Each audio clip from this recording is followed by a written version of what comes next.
다른 곳에 이직을 해서 취직이 됐어요. 그렇게 되면 급여 수준이 바뀌게 될 수 있잖아요. 인가결정 이후에 소득이 증가됐다. 이런 경우는 기본적으로는 이제 증가된 소득이 변제에 추가로 투입되거나 하지는 않죠.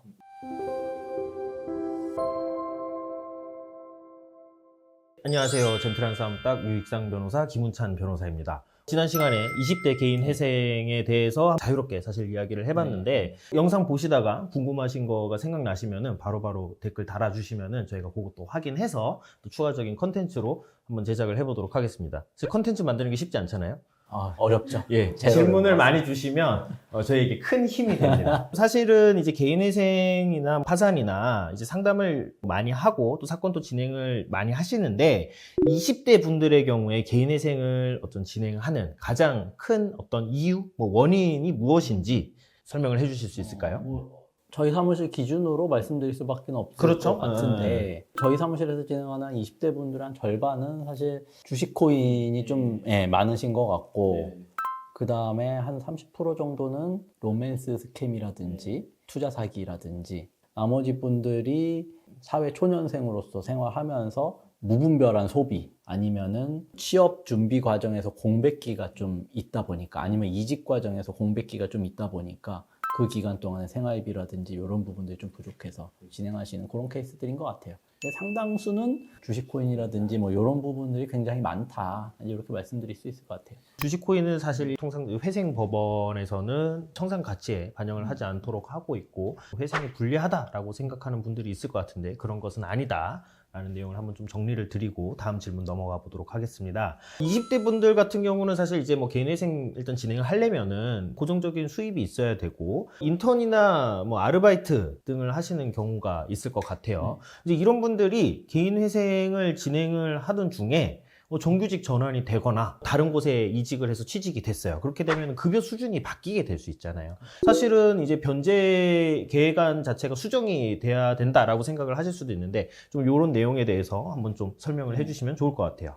어느 시점에 급여가 변동된 거냐 이에 따라서 좀 달라지겠죠. 신청 전에 이미 그렇게 바뀌어버린 거다라고 하면은 당연히 이제 상향된 소득을 기준으로 갈 거고 개시 결정 전에 또 뭐 이직이 있을 수가 있고 급여 변동이 있을 수도 있잖아요. 그런 경우라고 한다면은 이제 뭐 법원이 진행하는 과정마다 이제 소득 확인을 하니까 그 과정에서 이제 소득 증가가 밝혀지면 당연히 이제 증가된 걸로 진행이 될 텐데 인가 결정 이후에 소득이 증가됐다. 이런 경우는 기본적으로는 이제 증가된 소득이 변제에 추가로 투입되거나 하지는 않죠. 조건부 인가라는 게 나와서 말 그대로 인가 이후에도 소득이 증가되면 뭐 증가된 소득의 일정 부분을 변제에 추가로 투입하는 걸로 이런 식으로 이제 사건이 진행되지 않는 이상은 원칙적으로는 개시 결정 시점의 소득을 기준으로 가고 그 이후의 소득에 대해서는 법원이 별도로 판단을 하지 않겠다라는 거니까 그 이후 시점에 소득이 증가하는 거는 변제에는 크게 영향은 없다 이렇게 보셔도 될 것 같아요. 그리고 뭐 20대란 이유로 혹은 지금 뭐 아르바이트를 하고 있다는 그런 이유만으로 조건부 인가가 나오는 것은 아니잖아요. 그렇죠. 예, 그러니까 뭐 사실상 조건부 인가가 나오면 어떡하지라는 부분에 대해서 너무 걱정을 하실 필요는 없을 것 같아요. 그 다음에 이게 뭐 또 질문이 많은데 사실 20대 분들은 금융기관에서 돈도 많이 뭐 빌릴 수 있겠지만 주로 부모님이나 지인들한테 돈을 빌리는 경우가 많잖아요. 이렇게 빌린 돈도 개인회생이 가능한지?